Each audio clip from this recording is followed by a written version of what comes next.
Mr. Gardiner did not write again till he had received an answer from Colonel Forster, and then he had nothing of a pleasant nature to send. It was not known that Wickham had a single relation with whom he kept up any connection, and it was certain that he had no near one living. His former acquaintance had been numerous, but since he had been in the militia, it did not appear that he was on terms of particular friendship with any of them. There was no one, therefore, who could be pointed out as likely to give any news of him. And in the wretched state of his own finances, there was a very powerful motive for secrecy, in addition to his fear of discovery by Lydia's relations. For it had just transpired that he had left gaming debts behind him to a very considerable amount. Colonel Forster believed that more than £1,000 would be necessary to clear his expenses at Brighton. He owed a good deal in the town, but his debts of honor were still more formidable. Mr. Gardiner did not attempt to conceal these particulars from the Longbourn family. Jane heard them with horror. "A gamester?" she cried. "This is wholly unexpected. I had not an idea of it." Mr. Gardiner added, in his letter, that they might expect to see their father at home on the following day, which was Saturday. Rendered spiritless by the ill success of all their endeavors, he had yielded to his brother-in-law's entreaty that he would return to his family, and leave it to him to do whatever occasion might suggest to be advisable for continuing their pursuit. When Mrs. Bennet was told of this, she did not express so much satisfaction as her children expected, considering what her anxiety for his life had been before. "What, is he coming home and without poor Lydia?" she cried. "Sure he will not leave London before he has found them. Who is to fight Wickham and make him marry her if he comes away?" As Mrs. Gardiner began to wish to be at home, it was settled that she and her children should go to London at the same time that Mr. Bennet came from it. The coach, therefore, took them the first stage of their journey, and brought its master back to Longbourn.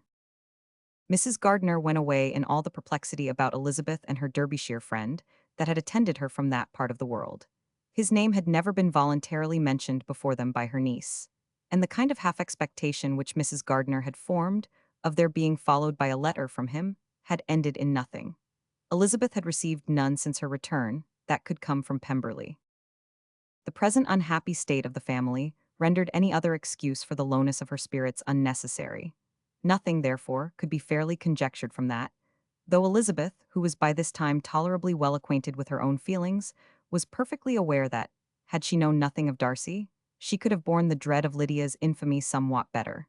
It would have spared her, she thought, one sleepless night out of two. When Mr. Bennet arrived, he had all the appearance of his usual philosophically composure. He said as little as he had ever been in the habit of saying, made no mention of the business that had taken him away, and it was some time before his daughters had courage to speak of it. It was not till the afternoon, when he joined them at tea, that Elizabeth ventured to introduce the subject, and then, on her briefly expressing her sorrow for what he must have endured, he replied, "Say nothing of that. Who should suffer but myself? It has been my own doing, and I ought to feel it." "You must not be too severe upon yourself," replied Elizabeth. "You may well warn me against such an evil. Human nature is so prone to fall into it. No, Lizzie, let me once in my life feel how much I have been to blame. I am not afraid of being overpowered by the impression. It will pass away soon enough." "Do you suppose them to be in London?" "Yes, where else can they be so well concealed?" "And Lydia used to want to go to London," added Kitty. "She is happy then," said her father dryly, "and her residence there will probably be of some duration." Then, after a short silence, he continued, "Lizzie, I bear you no ill will for being justified in your advice to me last May, which, considering the event, shows some greatness of mind."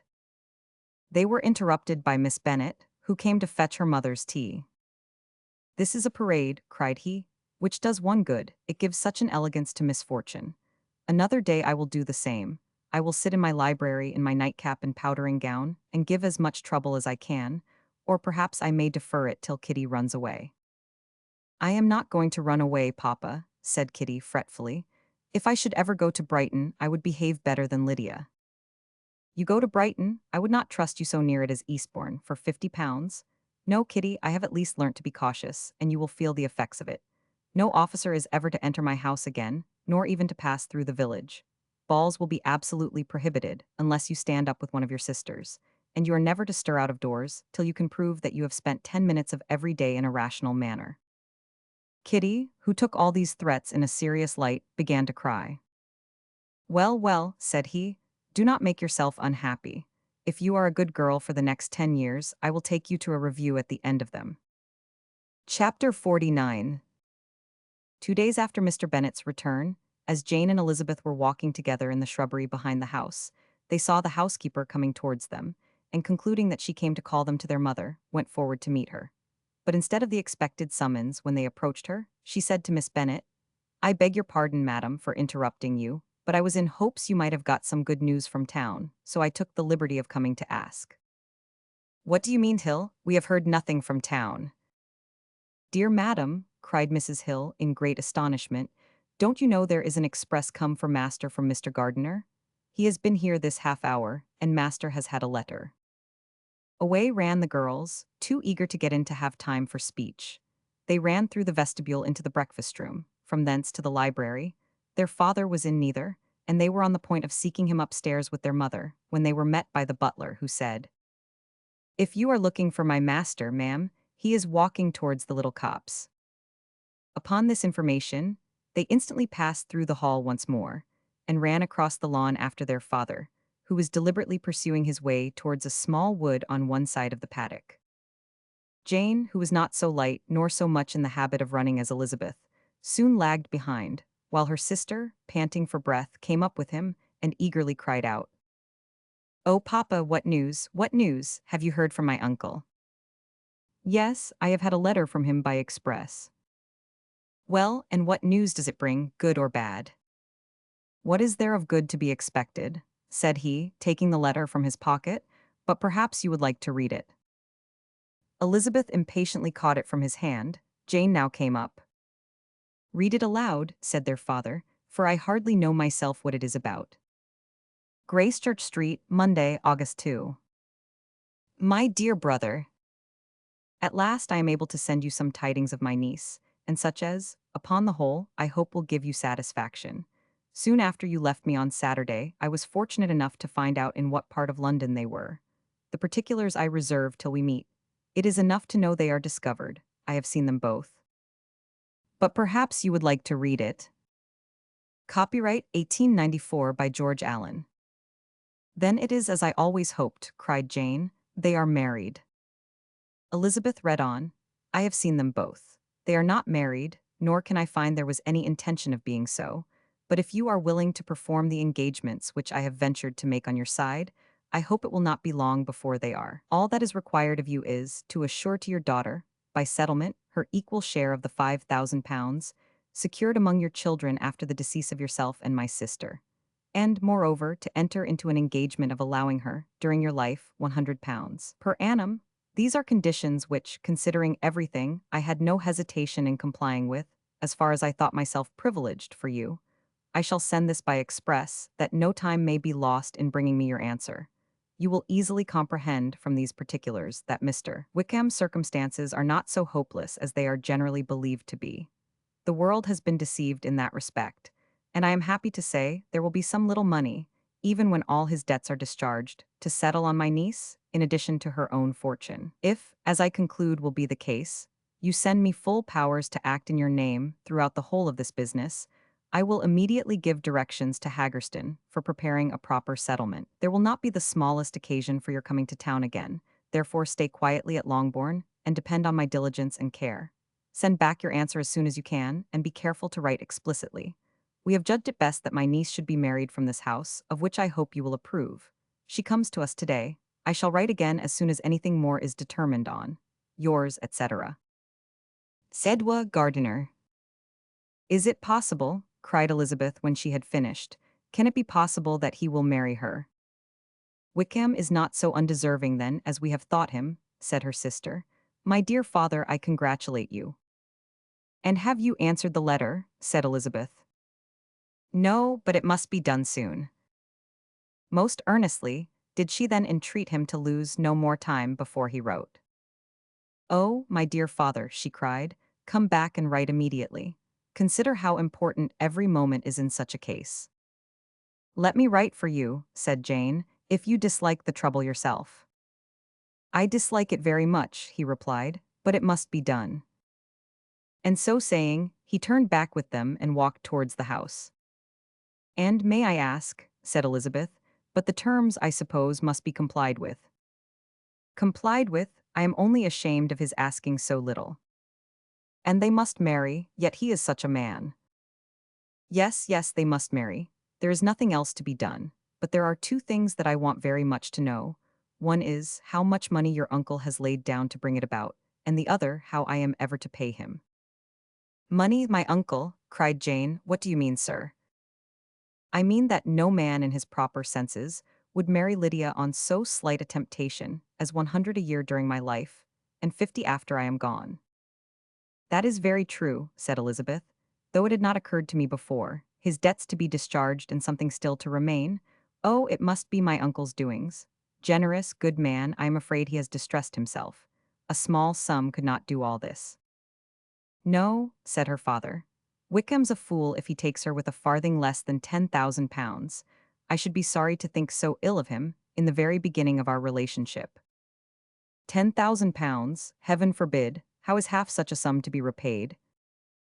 Mr. Bennet made no answer, and each of them, deep in thought, continued silent till they reached the house. Their father then went to the library to write, and the girls walked into the breakfast room. And they are really to be married, cried Elizabeth as soon as they were by themselves.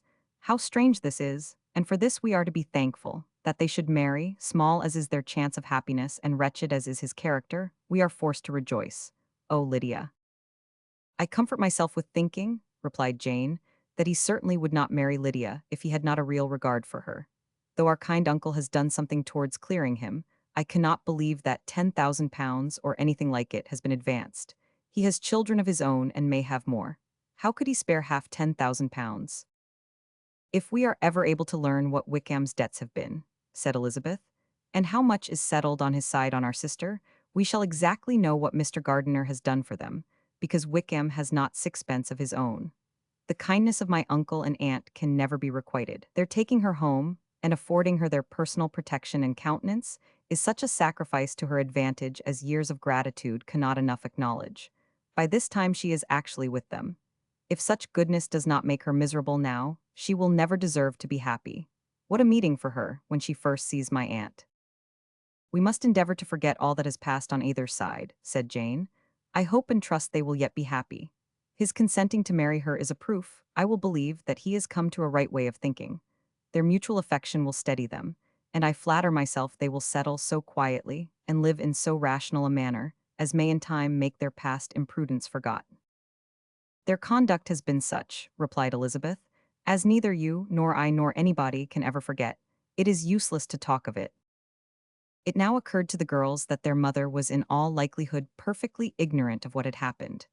They went to the library, therefore, and asked their father whether he would not wish them to make it known to her. He was writing, and, without raising his head, coolly replied, "Just as you please. May we take my uncle's letter to read to her? Take whatever you like and get away." Elizabeth took the letter from his writing table, and they went upstairs together. Mary and Kitty were both with Mrs. Bennet. One communication would, therefore, do for all. After a slight preparation for good news, the letter was read aloud. Mrs. Bennet could hardly contain herself. As soon as Jane had read Mr. Gardiner's hope of Lydia's being soon married, her joy burst forth, and every following sentence added to its exuberance. She was now in an irritation as violent from delight as she had ever been fidgety from alarm and vexation. To know that her daughter would be married was enough. She was disturbed by no fear for her felicity, nor humbled by any remembrance of her misconduct. "My dear, dear Lydia," she cried, "this is delightful indeed. She will be married. I shall see her again. She will be married at 16.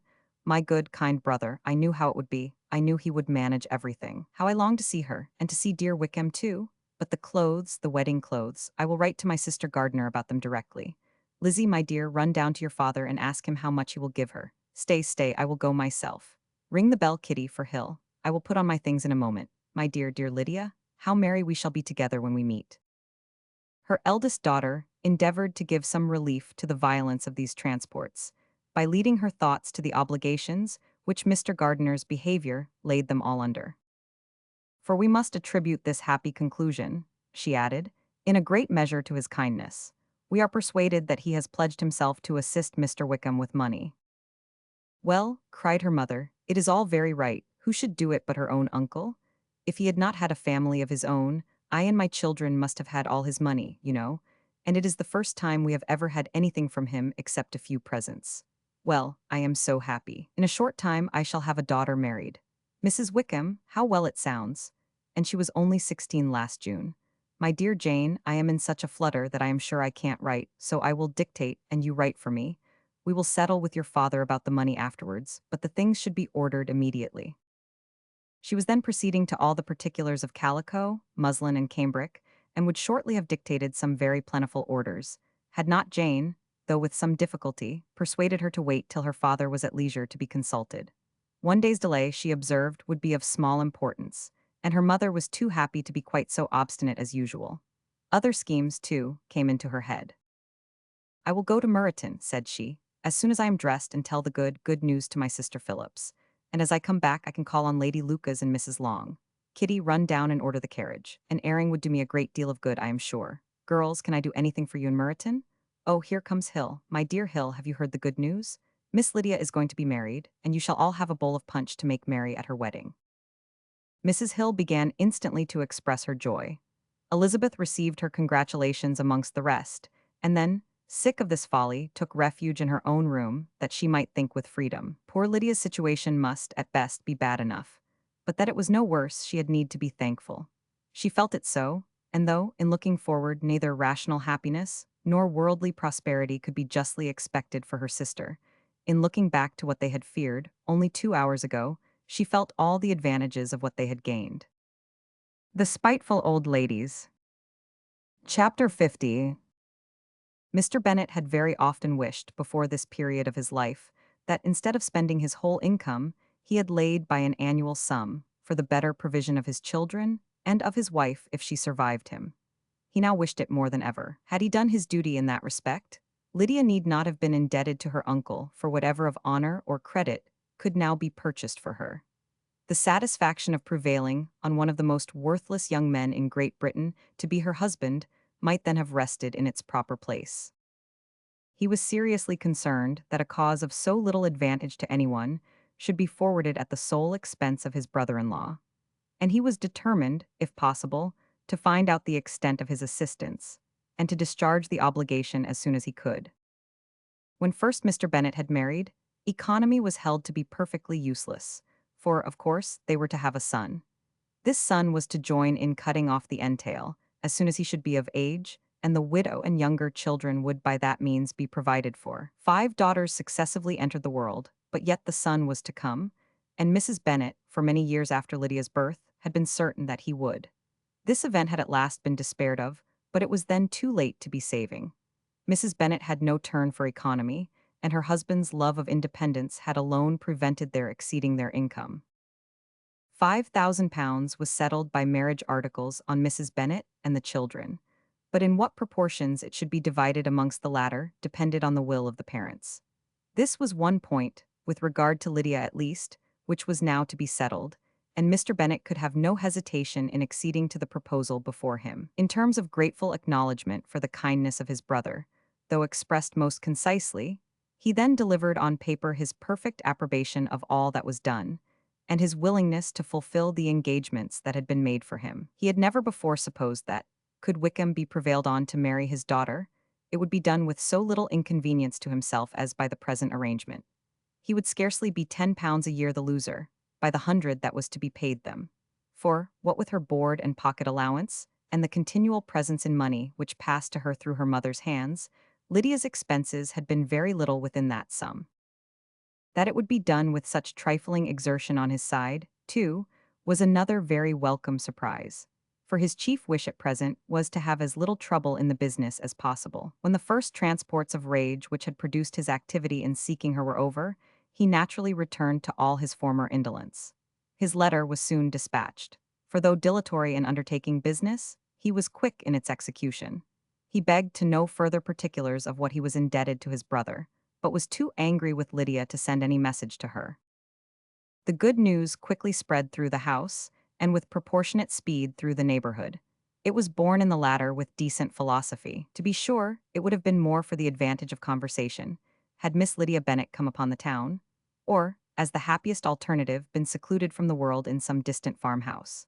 But there was much to be talked of in marrying her, and the good-natured wishes for her well-doing, which had proceeded before from all the spiteful old ladies in Meryton, lost but little of their spirit in this change of circumstances, because with such a husband her misery was considered certain. It was a fortnight since Mrs. Bennet had been downstairs, but on this happy day she again took her seat at the head of her table, and in spirits oppressively high. No sentiment of shame gave a damp to her triumph. The marriage of a daughter, which had been the first object of her wishes since Jane was 16, was now on the point of accomplishment, and her thoughts and her words ran wholly on those attendants of elegant nuptials, fine muslins, new carriages, and servants. She was busily searching through the neighborhood for a proper situation for her daughter, and without knowing or considering what their income might be, rejected many as deficient in size and importance. Hay Park might do, said she, if the Goodings would quit it, or the great house at Stoke if the drawing-room were larger, but Ashworth is too far off. I could not bear to have her 10 miles from me, and as for Purvis Lodge, the attics are dreadful. Her husband allowed her to talk on without interruption while the servants remained. But when they had withdrawn, he said to her, Mrs. Bennet, before you take any or all of these houses for your son and daughter, let us come to a right understanding. Into one house in this neighborhood they shall never have admittance. I will not encourage the imprudence of either by receiving them at Longbourn. A long dispute followed this declaration, but Mr. Bennet was firm.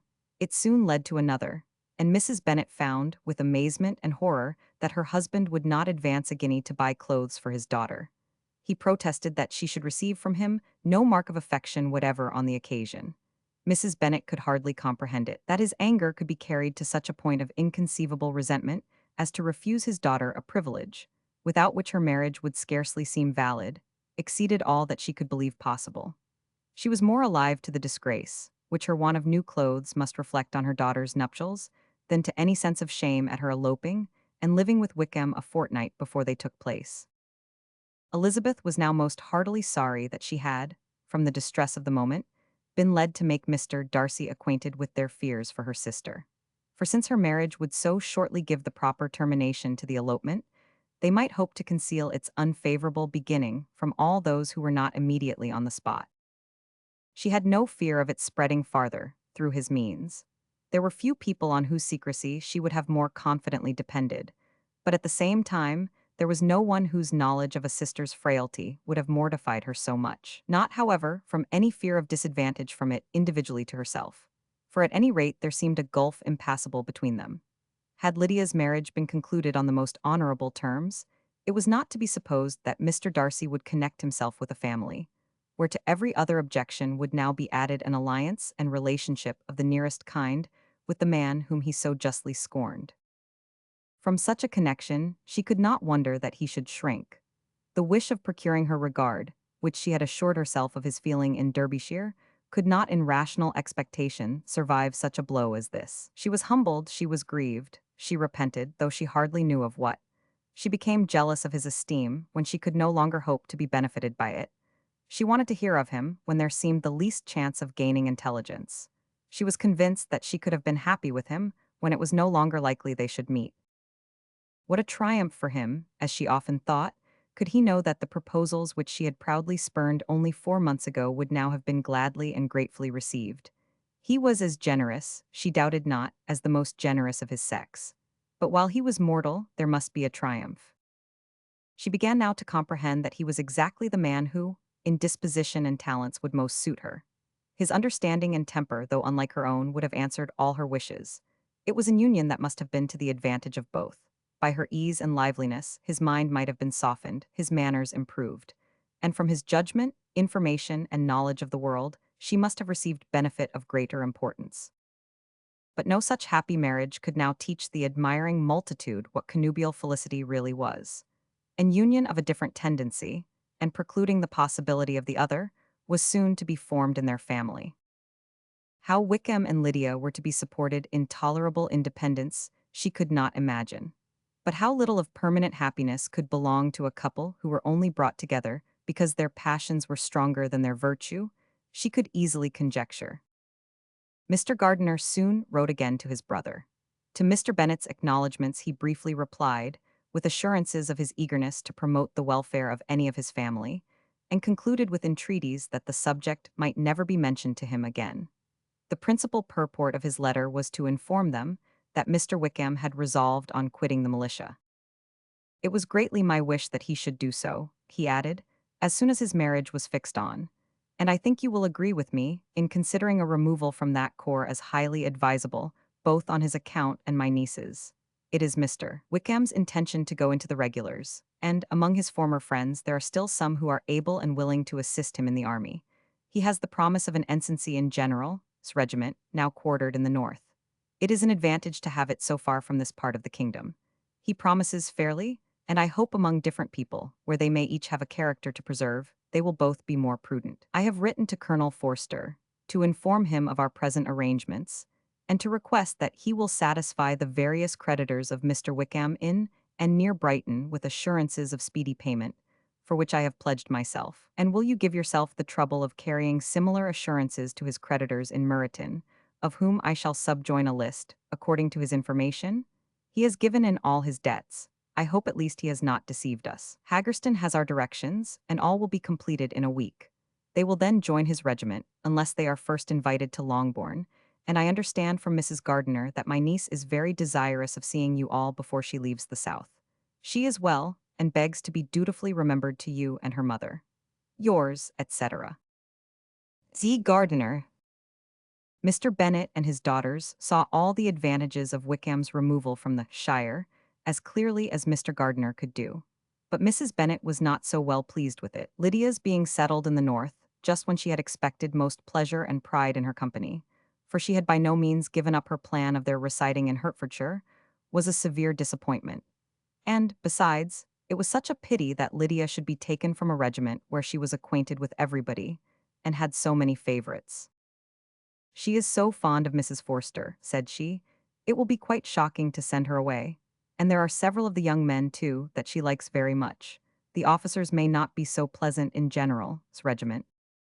His daughter's request, for such it might be considered, of being admitted into her family again, before she set off for the north, received at first an absolute negative. But Jane and Elizabeth, who agreed in wishing, for the sake of their sister's feelings and consequence, that she should be noticed on her marriage by her parents, urged him so earnestly, yet so rationally and so mildly, to receive her and her husband at Longbourn, as soon as they were married, that he was prevailed on to think as they thought, and act as they wished. And their mother had the satisfaction of knowing that she should be able to show her married daughter in the neighborhood, before she was banished to the north.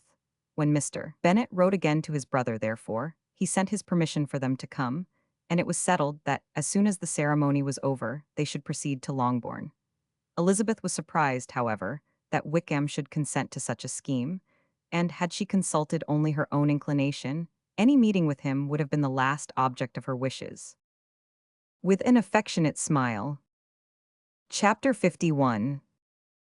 Their sister's wedding day arrived, and Jane and Elizabeth felt for her probably more than she felt for herself. The carriage was sent to meet them and they were to return in it by dinner time. Their arrival was dreaded by the elder Miss Bennets, and Jane more especially, who gave Lydia the feelings which would have attended herself, had she been the culprit, and was wretched in the thought of what her sister must endure. They came. The family were assembled in the breakfast room to receive them. Smiles decked the face of Mrs. Bennet as the carriage drove up to the door. Her husband looked impenetrably grave, her daughters alarmed, anxious, uneasy. Lydia's voice was heard in the vestibule. The door was thrown open, and she ran into the room. Her mother stepped forwards, embraced her, and welcomed her with rapture, gave her hand with an affectionate smile to Wickham, who followed his lady, and wished them both joy, with an alacrity which showed no doubt of their happiness. Their reception from Mr. Bennet, to whom they then turned, was not quite so cordial. His countenance rather gained in austerity, and he scarcely opened his lips. The easy assurance of the young couple, indeed, was enough to provoke him. Elizabeth was disgusted, and even Miss Bennet was shocked.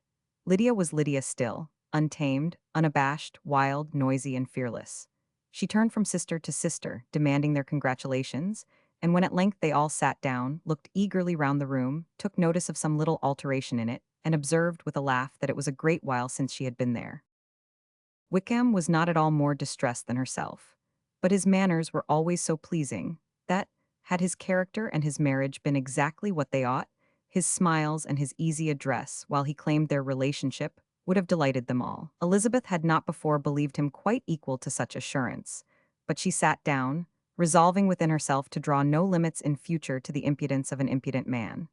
She blushed, and Jane blushed, but the cheeks of the two who caused their confusion suffered no variation of color.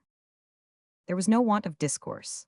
The bride and her mother could neither of them talk fast enough, and Wickham, who happened to sit near Elizabeth, began inquiring after his acquaintance in that neighborhood, with a good-humored ease, which she felt very unable to equal in her replies. They seemed each of them to have the happiest memories in the world. Nothing of the past was recollected with pain, and Lydia led voluntarily to subjects which her sisters would not have alluded to for the world. "Only think of its being 3 months," she cried. "Since I went away, it seems but a fortnight, I declare, and yet there have been things enough happened in the time. Good gracious! When I went away, I am sure I had no more idea of being married till I came back again, though I thought it would be very good fun if I was." Her father lifted up his eyes, Jane was distressed, Elizabeth looked expressively at Lydia. But she, who never heard nor saw anything of which she chose to be insensible, gaily continued. "Oh, mamma, do the people hereabouts know I am married today? I was afraid they might not. And we overtook William Gooding in his curricle, so I was determined he should know it. And so I let down the side glass next to him, and took off my glove and let my hand just rest upon the window frame, so that he might see the ring, and then I bowed and smiled like anything." Elizabeth could bear it no longer. She got up and ran out of the room, and returned no more, till she heard them passing through the hall to the dining parlor. She then joined them soon enough to see Lydia, with anxious parade, walk up to her mother's right hand, and hear her say to her eldest sister, "Ah, Jane, I take your place now, and you must go lower because I am a married woman." It was not to be supposed that time would give Lydia that embarrassment from which she had been so wholly free at first. Her ease and good spirits increased. She longed to see Mrs. Phillips, the Lucases, and all their other neighbors, and to hear herself called Mrs. Wickham by each of them. And in the meantime she went after dinner to show her ring and boast of being married to Mrs. Hill and the two housemaids. "Well, mamma," said she, when they were all returned to the breakfast-room, "and what do you think of my husband? Is not he a charming man? I am sure my sisters must all envy me. I only hope they may have half my good luck. They must all go to Brighton. That is the place to get husbands. What a pity it is, mamma, we did not all go." "Very true, and if I had my will we should. But, my dear Lydia, I don't at all like your going such a way off. Must it be so?" "Oh Lord, yes, there is nothing in that. I shall like it of all things. You and papa and my sisters must come down and see us. We shall be at Newcastle all the winter, and I dare say there will be some balls, and I will take care to get good partners for them all." "I should like it beyond anything," said her mother. "And then when you go away, you may leave one or two of my sisters behind you, and I dare say I shall get husbands for them before the winter is over." "I thank you for my share of the favor," said Elizabeth, "but I do not particularly like your way of getting husbands." Their visitors were not to remain above 10 days with them. Mr. Wickham had received his commission before he left London, and he was to join his regiment at the end of a fortnight. No one but Mrs. Bennet regretted that their stay would be so short, and she made the most of the time by visiting about with her daughter and having very frequent parties at home. These parties were acceptable to all. To avoid a family circle was even more desirable to such as did think than such as did not. Wickham's affection for Lydia was just what Elizabeth had expected to find it, not equal to Lydia's for him. She had scarcely needed her present observation to be satisfied, from the reason of things, that their elopement had been brought on by the strength of her love rather than by his. And she would have wondered why, without violently caring for her, he chose to elope with her at all, had she not felt certain that his flight was rendered necessary by distress of circumstances. And if that were the case, he was not the young man to resist an opportunity of having a companion. Lydia was exceedingly fond of him. He was her dear Wickham on every occasion. No one was to be put in competition with him. He did everything best in the world, and she was sure he would kill more birds on the 1st of September than anybody else in the country. One morning, soon after their arrival, as she was sitting with her two elder sisters, she said to Elizabeth, "Lizzie, I never gave you an account of my wedding, I believe. You were not by when I told Mamma and the others all about it. Are not you curious to hear how it was managed?" "No, really," replied Elizabeth. "I think there cannot be too little said on the subject." La, you are so strange, but I must tell you how it went off. We were married, at St. Clement S. because Wickham's lodgings were in that parish, and it was settled that we should all be there by 11 o'clock. My uncle and aunt and I were to go together, and the others were to meet us at the church. Well, Monday morning came, and I was in such a fuss. I was so afraid, that something would happen to put it off, and then I should have gone quite distracted. And there was my aunt, all the time I was dressing, preaching and talking away just as if she was reading a sermon. However, I did not hear above 1 word in 10, for I was thinking, you may suppose, of my dear Wickham. I longed to know whether he would be married in his blue coat. Well, and so we breakfasted at 10 as usual. I thought it would never be over, for, by the by, you are to understand that my uncle and aunt were horrid unpleasant all the time I was with them. If you'll believe me, I did not once put my foot out of doors, though I was there a fortnight. Not one party or scheme or anything. To be sure, London was rather thin, but however, the little theatre was open. Well, and so, just as the carriage came to the door, my uncle was called away upon business to that horrid man, Mr. Stone. And then, when once they get together, there is no end of it. Well, I was so frightened I did not know what to do, for my uncle was to give me away, and if we were beyond the hour, we could not be married all day. But luckily, he came back again in 10 minutes' time, and then we all set out. However, I recollected afterwards that if he had been prevented going, the wedding need not be put off, for Mr. Darcy might have done as well. Mr. Darcy, repeated Elizabeth in utter amazement.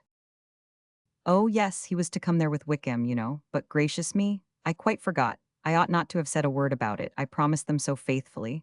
What will Wickham say? It was to be such a secret. If it was to be a secret, said Jane, say not another word on the subject. You may depend upon my seeking no further. Oh, certainly, said Elizabeth, though burning with curiosity. We will ask you no questions. Thank you, said Lydia. For if you did, I should certainly tell you all, and then Wickham would be so angry. On such encouragement to ask, Elizabeth was forced to put it out of her power by running away. But to live in ignorance on such a point was impossible, or at least it was impossible not to try for information. Mr. Darcy had been at her sister's wedding. It was exactly a scene, and exactly among people, where he had apparently least to do, and least temptation to go. Conjectures as to the meaning of it, rapid and wild, hurried into her brain, but she was satisfied with none. Those that best pleased her, as placing his conduct in the noblest light, seemed most improbable. She could not bear such suspense, and hastily seizing a sheet of paper, wrote a short letter to her aunt to request an explanation of what Lydia had dropped, if it were compatible with the secrecy which had been intended. You may readily comprehend, she added, what my curiosity must be to know how a person unconnected with any of us, and, comparatively speaking, a stranger to our family, should have been amongst you at such a time. Pray write instantly and let me understand it, unless it is, for very cogent reasons, to remain in the secrecy which Lydia seems to think necessary, and then I must endeavor to be satisfied with ignorance. Not that I shall, though, she added to herself, and she finished the letter. And, my dear aunt, if you do not tell me in an honorable manner, I shall certainly be reduced to tricks and stratagems to find it out. Jane's delicate sense of honor would not allow her to speak to Elizabeth privately of what Lydia had let fall. Elizabeth was glad of it. Till it appeared whether her inquiries would receive any satisfaction, she had rather be without a confidant. I am sure she did not listen. Chapter 52.